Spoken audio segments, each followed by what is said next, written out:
ফিলিস্তিন সম্পর্কে আল্লাহ রাসূল সাল্লাল্লাহু আলাইহি ওয়াসাল্লাম আজ থেকে ৪০০০ বছর পূর্বে আমাদেরকে অনেকগুলো ভবিষ্যৎবাণী দিয়ে গেছেন। ফিলিস্তিনের অবস্থা কি হবে, শামের অবস্থা কি হবে, তাদের পরবর্তী পরিস্থিতি কি হবে। উম্মত কান খাড়া করে শোনো। আল্লাহ রাসূল সাল্লাল্লাহু আলাইহি ওয়াসাল্লাম তার হাদিসের ভাষ্য হলো, আমার গোটা বিশ্বের উম্মতের মধ্যে, পুরা পৃথিবীর উম্মতের মধ্যে এমন একটি দল, এমন একটি জাতি আমার আল্লাহ নির্বাচন করে রেখেছেন, নির্ধারণ করে রেখেছেন, বলে যারা লা তাযালু তাইফাতুম মিন উম্মতি কাওয়ামাতান আলা আমিরিল্লাহ, যারা আল্লাহর দ্বীনকে সুপ্রতিষ্ঠিত করার জন্য, আল্লাহর দ্বীনকে বুলন্দ করার জন্য, যারা ইসরায়েল থেকে মুসলিমরা, ফিলিস্তিনের মুসলমানরা এই রাষ্ট্র তারা সুপ্রতিষ্ঠিত করবে, ইসলামে খেলাফত সেখানে কায়েম হবে, বলে এমন একটি দল কিয়ামত পর্যন্ত থাকবে, লা ইয়াকুরুহা মান খালাফাহা, বলে কেউ তাদের কোনো ক্ষতি করতে পারবে না, কেউ তাদেরকে কোনো কিছুই করতে পারবে না।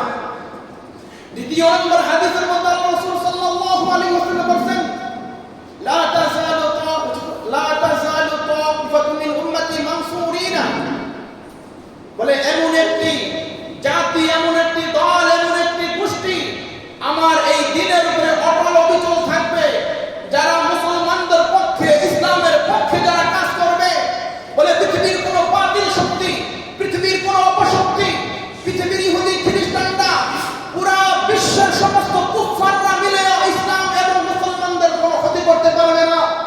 ইলা ইয়াউমিল কিয়ামা, কিয়ামত পর্যন্ত একটি দল হকের উপরে সুপ্রতিষ্ঠিত থাকবে। তৃতীয় নাম্বার হাদিসের বর্ণনা হলো, লা তাযালু তাইফাতুম মিন উম্মতি ইউকাতিলুনা আলাল হাক্কি, বলে তারা হকের উপরে জিহাদ করবে, সশস্ত্রে তারা লড়াই করবে, সংগ্রাম করবে, ইহুদি খ্রিস্টানদের সাথে তারা যুদ্ধ বিগ্রহ করবে, স্পষ্টভাবে তারা প্রকাশ্যে জিহাদ করবে কিয়ামত পর্যন্ত। বলে মুসলমান, তোমাদের চিন্তার কোনো কারণ নেই, ভয়ের কোনো কারণ নেই, টেনশনের কোনো কারণ নেই।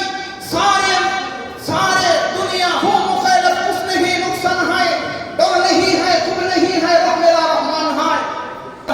समस्त दुनिया যদি, সমস্ত দুনিয়ার কাফের মুশরিকরা, সমস্ত কুফফার শক্তি যদি একত্রিত হয়ে, ঐক্যবদ্ধ হয়ে মুসলমানদেরকে যদি কোনো আক্রমণ করার চেষ্টা করে, মুসলমানদেরকে যদি আক্রমণ করে, डर नहीं है, खुद नहीं है, रब मेरा रहमान है, তবুও মুসলমানদের কোনো ভয় নাই, মুসলমানদের কোনো চিন্তা নাই।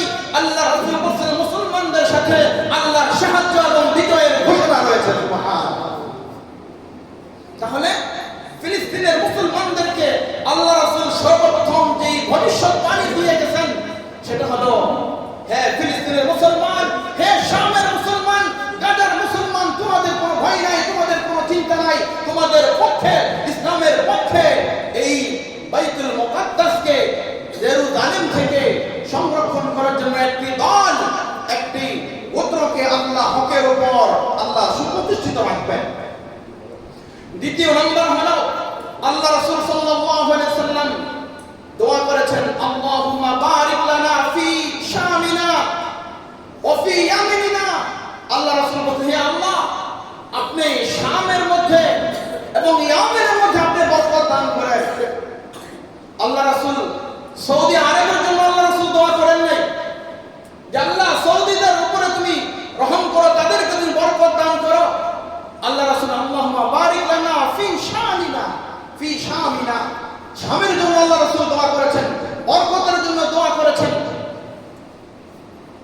কোরআনে কারীমের অকাট্য দলিল সূরা বনী ইসরাঈল আল্লাহ বলেছেন, সুবহানাল্লাযী ইয়াসরা বিআবদিহি লাইলান মিনাল মাসজিদিল হারাম ইলাল মাসজিদিল আকসাল্লাযী বারাকনা হাওলাহু লিনুরিয়াহু মিন আয়াতিনা। বলতেছেন, আল্লাযী বারাকনা হাওলাহু লিনুরিয়াহু মিন আয়াতিনা। আল্লাহ রাসূলের ভবিষ্যৎবাণী, কোরআনের অকাট্য দলিল দ্বারা আল্লাহ ফিলিস্তিনের মুসলমানদের উপরে, ফিলিস্তিনদেরকে শাম দেশের মধ্যে আল্লাহ রহমত, অগণিত অসংখ্য রহমত বরকত দ্বারা আল্লাহ ফেরেশতার মাধ্যমে আল্লাহ পরিবেষ্টন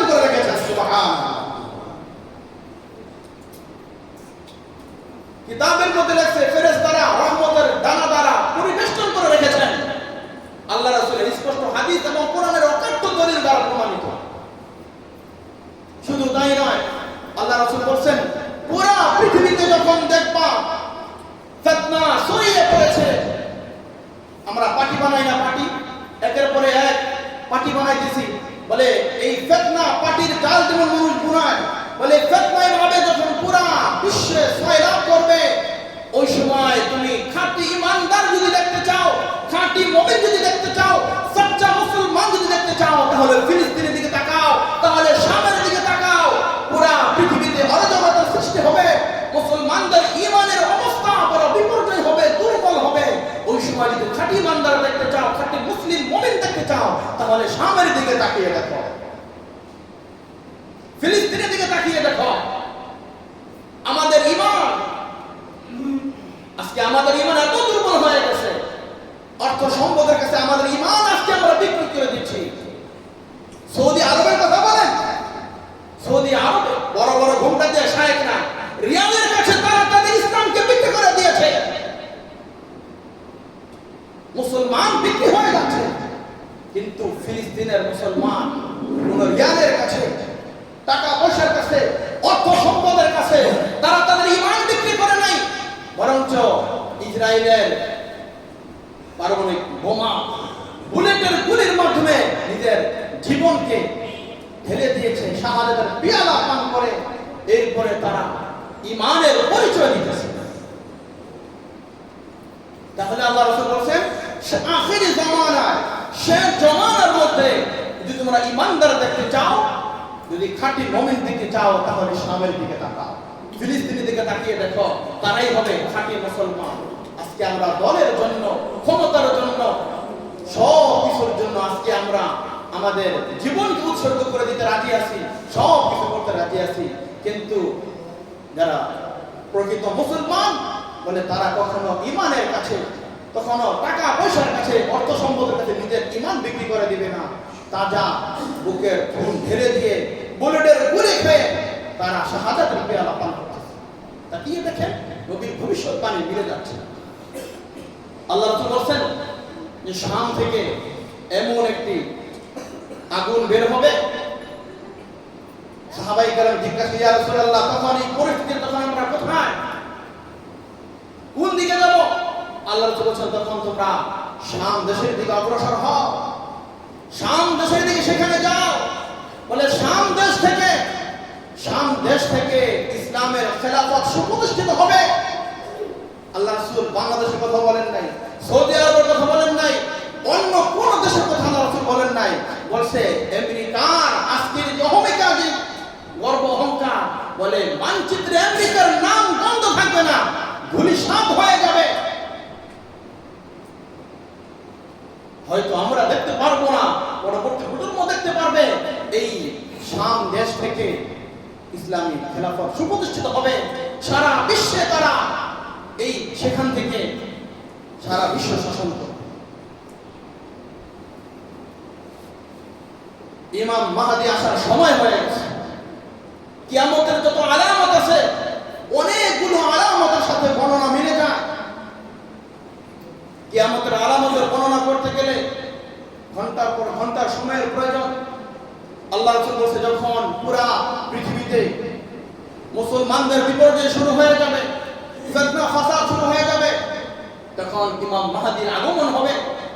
ইমাম মাহদীর আগমন দেখে তখন সকলেই তাকে চিনতে পারবে।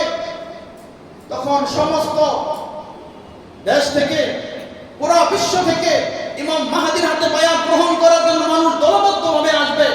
বিশেষ করে খোরাসানের মুসলমান, তারা পদাতিক বাহিনী কালো পতাকা নিয়ে ইমাম মাহদীর কাছে তারা বায়াত হওয়ার জন্য আসবে। বায়াত হয়ে ইমাম মাহদীর হাতে বায়াত হয়ে এরপরে তারা যুদ্ধ বিগ্রহ করবে। ইমাম মাহদীর পরেই সাইয়েদনা ঈসা আলাইহিস সালাম আসবেন। দামেস্কের সাদা গম্বুজ বিশিষ্ট দুই ফেরেশতার কাঁধে ঈসা আলাইহিস সালাম অবতরণ করবেন। ঈসা আলাইহিস সালামকে দেখে সবাই চিনবে, বলে তার চুল থেকে, তার দাড়ি থেকে টপ টপ করে পানি ঝরতেছে, তিনি ওযু করেছেন, নামাজের সময় হয়ে গেছে। ইমাম মাহদী বলে আপনি আসছেন, আপনি নামাজ ইমামতি করেন। আপনি নামাজের ইমামতি করেন। ঈসা আলাইহিস সালাম তখন বলেছেন, না আপনি ইমাম, আপনি পথ প্রদর্শক, হেদায়েতের রাহবার, আপনি ইমামতি করেন। ইমাম মাহদীর ইমামতিতে আসর জামাত বা ফজর জামাত অনুষ্ঠিত হবে ঐক্যবদ্ধভাবে, দলবদ্ধভাবে। তখন সকলেই দাজ্জালকে হত্যা করার জন্য সকলেই ঐক্যবদ্ধ হয়ে এরপর অগ্রসর হবে। বলে লাইলাতুন ওয়াহিদা, এক রাতের মধ্যে ইমাম মাহদী আলাইহিস সালামকে আল্লাহ তাআলা পুরো বিশ্বের রাজত্বের ক্ষমতা এক রাতে আল্লাহ তাআলা তার হাতে আল্লাহ সুবর্দ করবে। আল্লাহ রাসূল ভবিষ্যৎবাণী বলে দাজ্জাল, তামিম দারিমি হাদিস, লম্বা হাদিসের আলোচনা, তিনি বলতেছেন এই কথা যে আমরা যখন দাজ্জালের কাছাকাছি এক শহরে উপনীত হলাম, লোহিত সাগর পার হওয়ার পরে আমাদেরকে 3টা প্রশ্ন করা হয়েছে। আমরা 3টি প্রশ্নের উত্তর দিয়েছি। বলে 3 প্রশ্নের উত্তরের মাধ্যমে আমরা বুঝতে পেরেছি যে দাজ্জালের আবির্ভাব হয়েছে। বলে কিভাবে? দাজ্জাল প্রশ্ন করেছে, বাইসানের খেজুর বাগান এখনো কি আছে? বলে আছে। এখনো কি খেজুর হয়? বলে হয়। বলে এমন একটা সময় আসবে যে সময় বাইসানের ওই খেজুর বাগানে কোনো খেজুর আর হবে না। যদি খেজুর বাগানে খেজুর না হয় তাহলে দাজ্জালের আবির্ভাব হবে। খোঁজ নিয়ে দেখেন, বাইসানের সেই খেজুর গাছের বাগানে খেজুর শুকিয়ে গেছে, আর কোনো ফল সেখানে হচ্ছে না। এরপরে তারবিয়ানের যেই কূপ, বলে সেই কূপের পানি, সেই নদী, সেই পানি শুকিয়ে যাবে। এই পানি এখনো কি আছে? বলে আছে। বলে একটা সময় এমন আসবে সেই বুস্তানের সেই সাগরের পানি শুকিয়ে যাবে। সর্বশেষ আরেকটি কূপের নাম বলছেন যে এই কূপের পানি সেখানেও শুকিয়ে যাবে। বলে একটা সময় এমন আসবে দেখবা ওই কূপের পানিও শুকিয়ে গেছে। এই 3টা আলামত দেখার পরে বলবা দাজ্জালের আবির্ভাব হয়ে গেছে। ইহুদি খ্রিস্টানরা বড় চৌকান না, তারা যখন এই 3 কথার প্রশ্নের উত্তর পাওয়ার পরে বুঝলো যে হ্যাঁ দাজ্জালের আবির্ভাব হয়ে গেছে, তাদের চিন্তা চেতনা মন মানসিকতা হলো দাজ্জালকে রিসিভ করার জন্য, তাকে স্বাগতম জানার জন্য। বলে 70,000 ইহুদি তারা ঠিক করে রাখছে দাজ্জাল আসবে। দাজ্জাল আসার পরে দাজ্জালের সাথে সম্মিলিত হয়ে মুসলমানদেরকে কুচকাটার মতো কাটবে, খেলাফত তাদের কাছে থাকবে। বলে তাদের এই স্বপ্ন হলো ভুয়া স্বপ্ন। তাদের স্বপ্ন কিয়ামত পর্যন্ত বাস্তবায়ন হবে না। যদি দাজ্জাল আর ইহুদি খ্রিস্টানদের এই স্বপ্ন বাস্তবায়ন হয়, আল্লাহর কসম, তাহলে কোরআন মিথ্যা হবে, আল্লাহ রাসূলের হাদিস মিথ্যা হবে। বলছেন না, দাজ্জালের কাছে এই ক্ষমতা দেওয়া হবে না। বলে দাজ্জাল ধূলিসাৎ হবে। অবশেষে ইমাম মাহদী আলাইহিস সালাম এবং সাইয়েদনা ঈসা আলাইহিস সালাম এবং তার দলবল সহ যারা রয়েছে তারা দাজ্জালকে ধাওয়া করবে। দাজ্জালকে ধাওয়া করে লোহিত সাগরে সেখানে বাবে লুতের যেই দরজা রয়েছে সেখানে দাজ্জালকে ঈসা আলাইহিস সালাম এবং ইমাম মাহদী সেখানে দাজ্জালকে হত্যা করবে। দাজ্জালকে সেখানে হত্যা করবে। হিটলার বড় ভালো কাজ করছে। মানে হিটলার একাই প্রায় 30,000 ইহুদিকে হত্যা করেছে। কত? 30,000 ইহুদিকে এই হিটলার একাই হত্যা করেছে। আল্লাহ রাসূল বলেন, উম্মত কান খাড়া করে শোনো, তোমাদের কোনো চিন্তা নাই, তোমাদের কোনো ভয় নাই। যুগে যুগে এই বাইতুল মুকাদ্দাস আজকে দেখা যাচ্ছে, আজকে ফিলিস্তিনের মুসলমান মার খাচ্ছে, আজকে ইসরায়েলের পক্ষ নিয়ে পশ্চিমা দেশ সহ অন্য মানুষরাও আজকে ইসরায়েলের পক্ষ নিচ্ছে। সমস্ত কুফফার শক্তি, সমস্ত বাতিল শক্তি একত্রিত হয়ে আজকে মুসলমানদেরকে নির্যাতিত, নিপীড়িত মুসলমানদেরকে শাহাদাতের পেয়ালা পান করাচ্ছে। অন্যান্য কুফফার দেশগুলো আজকে নিশ্চয় কোনো কথা নাই। আল্লাহ রাসূল সাল্লাল্লাহু আলাইহি ওয়াসাল্লাম বলেছেন, ভুলে গেছো ইতিপূর্বের কথা, ভুলে গেছো ইতিহাসের কথা। তোমাদের পূর্বে তিন কারণে তাদেরকে ধ্বংস করেছি। এক নম্বর হলো তাদের সামনে যখন কোন মন্দ কাজ করা হতো, অসৎ কাজ করা হতো, কানু লা ইয়াতানাহাউনা আন মুনকারিন ফাআলু লাবিসা মা কানু ইয়াফআলুন, যখন তাদের সামনে কোন অন্যায় কাজ করা হতো তখন তারা বাধা প্রদান করত না। দ্বিতীয় নম্বর সূরা বাকারা আল্লাহ বলেছেন, ইন্নাল্লাযীনা ইয়াকতুমুনা মা আনজালনা মিনাল বায়িনাতি ওয়াল হুদা মিন বা'দি মা বায়্যানাহু লিন-নাসি ফিল কিতাব, লওছেন তারা সত্যকে গোপন করত। আর তৃতীয় নম্বর হলো যখন অসৎ কাজ দেখতেন, খারাপ কাজ দেখতেন, তখন পূর্ববর্তী জাতিরা তখন তারা নীরবতার ভূমিকা পালন করত। তাহলে তারা যেই কাজ করত সেই মন্দ কাজ, জুলুম, অত্যাচার, মারামারি, কাটাকাটি, হানাহানি দেখা সত্ত্বেও তারা চুপ থাকতো, কোনো কথা বলতো না। এবং আল্লাহর বিধান, কোরআনের বিধান যেটা সত্য অকাট্য দলিল প্রমাণিত, এই বিস্তারিত আলোচনাকে তারা এটাকে গোপন রাখতো। দ্বিতীয় নম্বর নীরবতার ভূমিকা পালন করত। আল্লাহ বলতেছেন, ওয়ালাকাদ খালাকনাল কুরুনা মিন ক্বাবলিকুম লাম্মা যালামু, তোমাদের পূর্বে বহু জনপদকে, অধিবাসীদেরকে আমি আল্লাহ শেষ করে দিয়েছি। মুসলমানদেরকে কুফার শক্তি, বাতিল শক্তি একত্রিত হয়ে মুসলমানদের উপর আক্রমণ করবে, ইসলামকে মিটিয়ে দিতে চাচ্ছে। শোনো, কুল হুয়াল কাদিরু আলা আন ইয়াবআসা আলাইকুম আযাবাম মিন ফাওকিকুম আও মিন তাহতি আরজুলিকুম আও ইয়ালবিসাকুম শিয়া ওয়া ইউযিকা বা'দাকুম বা'সা বা'দ। আল্লাহ তাআলা বলেছেন, কুল হুয়াল কাদির, ওই ক্ষমতাধর, ওই শক্তিধর আল্লাহ, ওয়া হুয়া আলা কুল্লি শাইইন কাদির। কুলিল্লাহুম্মা মালিকাল মুলকি তু'তিল মুলকা মান তাশা ওয়া তানজি'ুল মুলকা মিম্মান তাশা ওয়া তু'ইজ্জু মান তাশা ওয়া তুযিল্লু মান তাশা বিয়াদিকাল খায়র ইন্নাকা আলা কুল্লি শাইইন কাদির। তাবারাকাল্লাযী বিয়াদিহিল মুলক ওয়া হুয়া আলা কুল্লি শাইইন কাদির। আল্লাহ তাআলা বলেছেন, সার্বভৌমত্বের ক্ষমতার মালিক কে? আল্লাহ। সে আল্লাহ বলেছেন, কুল হুয়াল কাদির, আমি আল্লাহ সক্ষম, আলা আন ইয়াবআসা আলাইকুম, আমি তোমাদের উপরে কঠিন এক আযাব তোমাদেরকে পতিত করব। আযাবাম মিন ফাওকিকুম, তোমাদের মাথার উপর থেকে, ছাদের উপর থেকে, বলে আসমানি গজব তোমাদেরকে, তোমাদের উপরে আমি ফেলবো। আযাবাম মিন ফাওকিকুম, বলে আসমান থেকে, বলে আল্লাহ করুণার মাধ্যমে, ওমিক্রনের মাধ্যমে, বিভিন্ন আযাব গজবের মাধ্যমে আল্লাহ দেখাইতেছেন মুসলমানদেরকে নিধন করার জন্য, মুসলমানদেরকে শেষ করার জন্য, মিটিয়ে দেওয়ার জন্য হয় তারা চালিয়ে যাচ্ছ। আসমানি গজব তোমাদের উপর ফয়সালা করা হবে। আও মিন তাহতি আরজুলিকুম, এবং তোমাদের পায়ের পদতল থেকে তোমাদের জন্য আযাব দেওয়া হবে। আমেরিকা আজকে এত লাফাইতেছে, আমেরিকা দাবানল হয় নাই? আগুন মাটি ভেদ করে, জমিন ভেদ করে, বলে কত মাইলকে মাইল জ্বালিয়ে দিয়েছে। আল্লাহ বলতেছেন, মুসলমানদেরকে মিটিয়ে দিতে চাও, ইসলামকে শেষ করে দিতে চাও, আও মিন তাহতি আরজুলিকুম, মাটির তলদেশ থেকে, তোমাদের পায়ের পদতল থেকে তোমাদের জন্য আমি আল্লাহ তোমাদেরকে আযাবে গ্রেফতার করব।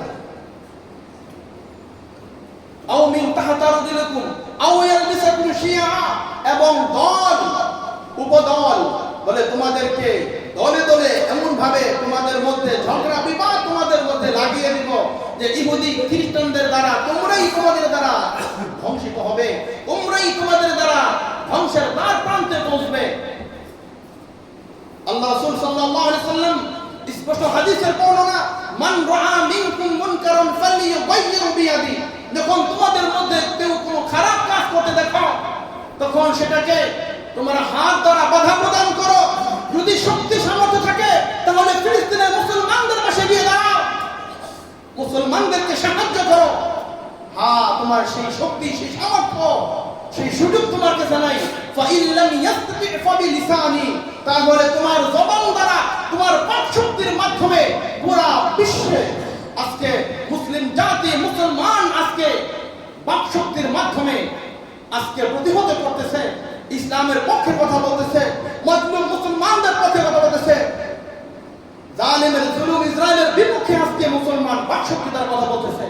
ফাইল্লাম ইয়াসতাতি ফাবিকলবিহি, যদি তোমার বাকশক্তি দ্বারা, লেখালেখির মাধ্যমে যদি তুমি না পারো, তাহলে তুমি কলব দ্বারা কমসে কম তাদেরকে ঘৃণা করো, ইহুদি খ্রিস্টানদেরকে প্রতিবাদ জানাও।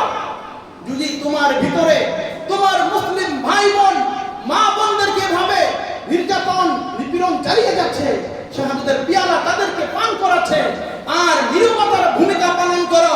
নামদারি মুসলমান খবিস, কিছু খবিস এমন রয়েছে বলে কিসের মিটিং, কিসের মিছিল, কিসের মারামারি, আমরা এই সমস্ত মধ্যে নাই, নীরবতার ভূমিকা পালন করতেছি। আল্লাহর কসম, এই নীরবতার ভূমিকা যারা পালন করতেছে, যারা নিষ্ঠুর আছে যে আমরা কোনো মারামারির মধ্যে নাই, কোনো কাটাকাটির মধ্যে নাই, মুসলমান মান খাইতেছে ফিলিস্তিনে, বাংলাদেশে আমরা কি করব? আমাদের কাজ কি? আমাদের কাছে মিটিং করা, আমাদের কাছে মিছিল করা। আল্লাহ রাসূলের ঘোষণা হলো, তোমার এই নীরবতা তোমাকে আল্লাহর শাস্তি থেকে তোমাকে মুক্তি দিতে পারবে না, তোমাকে রেহাই দিতে পারবে না। পূর্ববর্তী জাতিকে আল্লাহ ছাড় দিয়েছেন, আল্লাহ ছেড়ে দেন নাই, সুযোগ দিয়েছেন। সুতরাং এরপর আল্লাহ রাসূল হাদিসের শেষে বলেছেন, ওয়াদালিকা আদউফুল ঈমান, বলে হাত দ্বারা প্রতিহত করতে পারো নাই, সাহায্য সহযোগিতা করতে পারো নাই, তাদেরকে যুদ্ধে সশস্ত্রে তাদের সাথে গিয়ে যুদ্ধে অংশগ্রহণ করতে পারো নাই, বাক শক্তি দ্বারা তুমি এটার প্রতিবাদ করেছো কিনা, বাক শক্তি দ্বারা প্রতিবাদ করো নাই, বলে কলবে কলবে ঘৃণা করেছো কিনা। ইসরায়েলের হাতে মুসলমান আজকে এভাবে মজলুম হয়েছে, শাহাদাতের পিয়ালা পান করতেছে, তোমার দিলে কি একটু মায়া লাগে না? তোমার অন্তরে কি একটু ব্যথা লাগে না? কেমন মুসলমান তুমি? কিসের মুসলমান তুমি? লম্বা লম্বা ঘন্টা দিয়ে ফতোয়া দাও, ইসলামের মধ্যে মারামারি নেই, কাটাকাটি নেই, মিস্ত্রি নেই, এই নেই সেই নেই। ইসলামের শিক্ষা দিচ্ছে, এই শিক্ষা দিচ্ছে ইসলাম। ওয়াদালিকা আদউফুল ঈমান, আল্লাহ রাসূল বলেন, কোন ভালো কাজকে ভালো দেখার পরে যদি অন্তরের মধ্যে একটা আত্মতৃপ্তি প্রশান্তি আসে, তাহলে বোঝা গেল তোমার ভিতরে ঈমান আছে। কোন খারাপ কাজ, গর্হিত কাজ, জুলুম অত্যাচার যখন দেখবে, তখন তোমার ভিতরে অনুভূতি, একটা অনুশোচনা, তাদের প্রতি মায়া, মহব্বত, ভালোবাসা তোমার অন্তরের মধ্যে যদি থাকে, তাহলে বুঝতে হবে তোমার ভিতরে ঈমান আছে।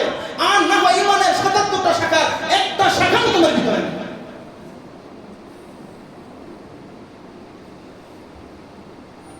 ইমাম মাহদী এবং ঈসা আলাইহিস সালাম দাজ্জালকে লোহিত সাগরে সেখানে তাকে হত্যা করবে। বাইতুল মুকাদ্দাস মুসলমানদের বিজয় হবে। আল্লাহ রাসূল সর্বশেষ ভবিষ্যৎবাণী দিয়ে গেছে। মুসা আলাইহিস সালাম যখন আল্লাহর আদেশে মিশর থেকে যখন রওনা হলেন তার স্বজাতি সহ, ভালো করে শুনেন, মিশর থেকে মুসা আলাইহিস সালাম যখন রওনা হলেন, সামনে যখন সাগর, পিছনে ফিরাউনের বাহিনী, মুসা আলাইহিস সালাম চিন্তা করতেছেন আমাদের এই দল বল নিয়ে এই সাগরে কিভাবে ঝাঁপ দিব। পিছনে ফিরাউন, পিছনে শত্রু, চিন্তা করতেছে মুসলমান ঈমানি শক্তিতে বাইতুল মুকাদ্দাস জয় করেছে, অর্থ সম্পদের মাধ্যমে না, টাকা পয়সার মাধ্যমে না, জনবলের মাধ্যমে না। মুসলমান ঈমানি শক্তিতে, ঈমানে পাওয়ারে, ঈমানে বলিয়ান হয়ে বলে মসজিদুল আকসা, বাইতুল মুকাদ্দাস মুসলমান জয় করেছে। মুসা আলাইহিস সালাম চালিয়ে দিলেন, বলে চলো। ইতিহাস ওদিকে যাচ্ছে না, সবাই জানেন। মুসা আলাইহিস সালাম সাগর পার হয়ে গেলেন, ফিরাউন দল বল সবাই নিমজ্জিত হয়ে গেল। ওইখানে যাওয়ার পরে কি ইতিহাস, ওই পার হওয়ার পরে ইতিহাস কি? আল্লাহ তাআলা বলতেছেন, যাও আরদুল মুকাদ্দাস, ওই পবিত্র ভূমি, সেখানে গিয়ে যুদ্ধ করে মুসলমানদের এই বাইতুল মুকাদ্দাসকে ও পয়গম্বর মুসা তুমি সংরক্ষণ করো, সেখানে তুমি যাও। সূরা মায়েদার 21 নম্বর আয়াতে কারিমা থেকে আল্লাহ তাআলা 26 নম্বর আয়াত পর্যন্ত লম্বা এক আলোচনা করেছেন। সেখানে আল্লাহ তাআলা ঘোষণা করেছেন, হে মুসা পয়গম্বর, আপনি যান, সেখানে যাওয়ার পরে আপনি দেখবেন সেখানে কুফার শক্তি তারা পরাজিত হবে, পরাজয় বরণ করবে। বাইতুল মুকাদ্দাসকে আপনাদের জন্য নির্ধারণ করে আপনাদেরকে লিখিত দিয়ে দিলাম। সুবহানাল্লাহ। ইয়া কওমি দুখুলুল আরদাল মুকাদ্দাসাতা আল্লাতী কাতাবাল্লাহু লাকুম ওয়া লা তারতাদু আলা আদবারিকুম ফাতানকালিবু খাসিরিন। যখন মুসা আলাইহিস সালাম তার কওমকে যখন এই কথা বললেন, তখন মুসা আলাইহিস সালামের কওমরা উত্তর দিল, হে পয়গম্বর মুসা, আপনি কি জানেন এই বাইতুল মুকাদ্দাস চতুর্দিকে আমালিকা সম্প্রদায়। কোন সম্প্রদায়? বলে আমালিকা সম্প্রদায় বড় কঠোর, বড় কুফফার, বড় শক্তিশালী। বলে এই বাতিল বলে তাদের ওখানে থাকা অবস্থায় আমরা যেতে পারবো না। মুসা আলাইহিস সালাম বলেছেন চলো, বলে দেখেন আমাদের সাথে অল্প কিছু খাবার আছে, সামান্য কিছু পানি আছে, ক্লান্ত কত দূর এই ফিরাউনের সাথে যুদ্ধ বিগ্রহ করে সাগর পানি দিয়ে আসলাম, এই অবস্থায় আমরা আর যেতে পারবো না। বলে না তোমাদেরকে যেতেই হবে। তারা বলে না, যতক্ষণ পর্যন্ত আমালিকা সম্প্রদায় ওখানে থাকবে ততদিন পর্যন্ত সেখানে আমরা যাব না, তাদের এই শক্তির সাথে আমরা পেরে উঠবো না। আমরা হাতে গোনা কয়েকজন মুসলমান, জীর্ণ শীর্ণ, খাবার নাই, পানি নাই, খাদ্য বস্ত্র কোনো কিছুই নাই, কিভাবে আমরা তাদের সাথে যুদ্ধে বিজয় লাভ করব? এক পর্যায়ে তারা কঠিন ভাবে বলল আমরা যাব না। মুসা আলাইহিস সালামকে বলতেছে মুসা আপনি যান। তখন আল্লাহ রাব্বুল আলামিন ওই দলের মধ্যে দুইজন ব্যক্তিকে আল্লাহ নির্বাচন করলেন, তাদের মধ্যে একটা রহমতের দরিয়া আল্লাহ তাদের মাঝে দিয়ে দিলেন। ওই দুইজনের একজনের নাম ছিল ইউশা ইবনে নুন, আরেকটা হলো নকিব। এই দুই ব্যক্তি তখন বলতেছে ভাই চলো, আল্লাহর পয়গম্বর মুসা এত সুন্দর সুসংবাদ আমাদেরকে দিয়েছেন, বাইতুল মুকাদ্দাস আমরা প্রবেশ করলেই আমরা বিজয় হব, ফাইন্নাহুম গালিবুন, সেখানে আমাদেরকে আল্লাহ বিজয়ের ঘোষণা দিয়েছে এবং আমাদের জন্য ওই বাইতুল মুকাদ্দাসের অংশ আল্লাহ নির্ধারণ করে লিখে দিয়েছেন। এই কথার পরে বলে চলো। তখন মুসা আলাইহিস সালাম মিশর থেকে রওনা দেওয়ার পরে 3 বছর পরে মুসা আলাইহিস সালাম তখন তিনি আল্লাহ তাআলার ডাকে সাড়া দিয়ে চলে গেলেন। এখন এই ইহুদি এই খ্রিস্টানদের সাথে মোকাবেলা কে করবে? তখন বনি ইসরাইলের সরদার লিডার হলেন ইউশা ইবনে নুন। ইউশা ইবনে নুন বলতেছে ঠিক আছে বনি ইসরাইল, তোমাদের গোত্রের লিডার হলাম আমি, আমার সাথে তোমরা যুদ্ধ চলো, যুদ্ধ অংশগ্রহণ করতে হবে। আল্লাহর ওয়াদা, ওইখানে আমরা প্রবেশ করলে আমরা সেখানে ঈমানি শক্তিতে বলীয়ান হয়ে, বলে আল্লাহ দুইটা ওয়াদা করেছে, মুসলমানদের ঈমানের দ্বারা এবং আল্লাহর সাহায্য দ্বারা আল্লাহ আমাদেরকে বলে ফিলিস্তিন ও শাম আল্লাহ আমাদেরকে বিজয় দান করবেন। সুবহানাল্লাহ। বলে চলো, চলছে এবার। তো যাওয়ার পরে আমালিকা গোত্রের সাথে বড় মজবুত, বড় কঠোর ওই দলের সাথে যুদ্ধ চলতেছে। যুদ্ধ করতে করতে করতে করতে আসরের সময় হয়ে গেছে। দিনটা ছিল জুমার দিন ছিল, আসরের নামাজের সময় হয়ে গেছে। আমরা যেমন জুমার দিন রেস্টে থেকে আরামে থাকি, আমাদের অফিস আদালত চাকরি বাকরি বন্ধ থাকে, বলে ওই সময় বনি ইসরাইলের শনিবার দিন তারা আরাম আয়েশ করতো। চিন্তা করতেছে যদি আসরের সময় যুদ্ধ যদি মুলতবি ঘোষণা করি, তাহলে আগামীকালকে শনিবার আমাদের বন্ধ, রবিবার দিন আবার যুদ্ধের কাজ শুরু হবে। তো শনিবার গিয়ে রবিবার যদি আবার যুদ্ধ শুরু হয়, তাহলে মাঝখানে এই 1-1.5 দিনের মধ্যে যদি ওরা আবার শক্তি পাওয়ার যদি সঞ্চয় করে আমাদের উপর আক্রমণ করে বসে, আমরা তো অল্প কিছু মুসলমান, জীর্ণ শীর্ণ, আমাদের কাছে তেমন কোনো কিছু নাই। তখন বুখারী শরীফের বর্ণনা, হযরত ইউশা ইবনে নুন আলাইহিস সালাম আকাশের দিকে তাকিয়ে, সূর্যের দিকে তাকিয়ে তিনি ইশারা করে বললেন, বুখারী শরীফের হাদিসের বর্ণনা, এবার এই মুহূর্তে বলার সুযোগ নাই, বলতেছে হে সূর্যকে বলতেছে যে তুমিও আল্লাহর এক মাখলুক, তুমিও আল্লাহর আদেশে আদিষ্ঠিত, তুমিও আল্লাহর হুকুম পালন করো, আমিও আল্লাহর হুকুম পালন করি, তুমিও আল্লাহর হুকুমে আদিষ্ঠিত, আমিও আল্লাহর হুকুমে আদিষ্ঠিত। বলে শোনো, তুমি যদি এখন এই মুহূর্তে অস্তমিত হয়ে যাও, তাহলে আর যুদ্ধ আমাদের ফলাফল বিজয়ী হবে না। তুমি এই মুহূর্তে ইশারা করে বললেন সূর্য তুমি স্থগিত হয়ে যাও, আল্লাহর কাছে সাহায্য চাইলেন। আল্লাহ মুসলমানের সাহায্য হবে ঈমানের মাধ্যমে, আর আল্লাহর সাহায্যের মাধ্যমে মুসলমান ফিলিস্তিন বিজয় করবে। যখন ইউশা ইবনে নুন আলাইহিস সালাম ইশারা করেছেন, বলে আসর থেকে নিয়ে সূর্য একদম স্থগিত হয়ে গেছে, থেমে গেছে সূর্য। এরপরে আমালিকা সম্প্রদায়ের সাথে বীর বিক্রমে যুদ্ধ চালিয়েছে। যুদ্ধ শেষ হওয়ার পরে মুসলমানদের বিজয় হয়েছে বাইতুল মুকাদ্দাস ইউশা ইবনে নুন আলাইহিস সালামের কাছে। এরপরে আল্লাহ প্রদান করেছেন, এরপরে মুসলমানদের বিজয় হয়েছে। এরপরে সূর্য আবার আগের মতো চলা শুরু করতে। সুবহানাল্লাহ। তাহলে যে হাদিস শুরুতে তেলাওয়াত করেছিলাম, আল্লাহর হাবিব বলেছেন উম্মত কান খাড়া করে শোনো, লা তাযালু তাইফাতুম মিন উম্মতি কাওয়ামাতান আলা আমরিল্লাহ আযজা ওয়া জাল্লা ইয়াকুরুহুম মান খালাফাহা। বলে আমার উম্মতের মধ্যে এমন একটা দল এমন এক গোষ্ঠী আল্লাহর দ্বীনের উপর অটল অবিচল থাকবে যারা ইলা ইয়াউমিল কিয়ামা ইউকাতিলুনা আল হাক্কি ইউযাহিরুনা ইলা ইয়াউমিল কিয়ামা, কিয়ামত পর্যন্ত ইসলামের পক্ষে, মুসলমানের পক্ষে, ফিলিস্তিনের পক্ষে, শামের পক্ষে যুদ্ধ বিগ্রহ করবে।